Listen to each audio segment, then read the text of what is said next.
ভুতুড়ে জমিদার বাড়ি, এক ভয়ঙ্কর অতীতের অভিশাপ। পর্ব ১, রক্তে লেখা ইতিহাস। শ্রীনগর গ্রামের পাশ দিয়ে বয়ে গেছে গহীন শালবন। তার ঠিক মধ্যেখানে মাথা তুলে দাঁড়িয়ে আছে শতাব্দী প্রাচীন এক জমিদার বাড়ি, চৌধুরী মহল। প্রায় ১০০ বছর ধরে সেই বাড়ি অভিশপ্ত বলে পরিচিত।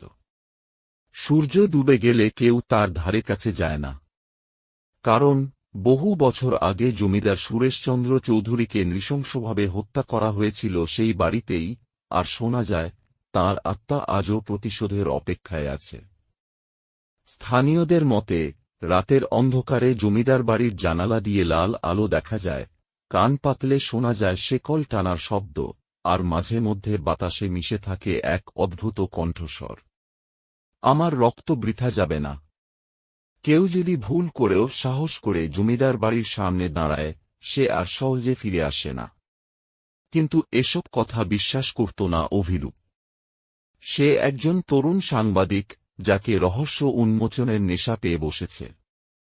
গ্রামের এক বৃদ্ধের কাছে এই জমিদার বাড়ির গল্প শুনে সে সিদ্ধান্ত নিল, সত্যিটা খুঁজে বের করবেই।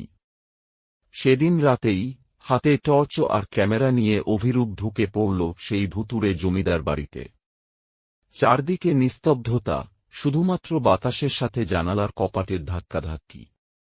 মেঝেতে শ্যাওলা জমে গেছে, ছাদের ফাঁক দিয়ে চাঁদের আলো প্রবেশ করছে।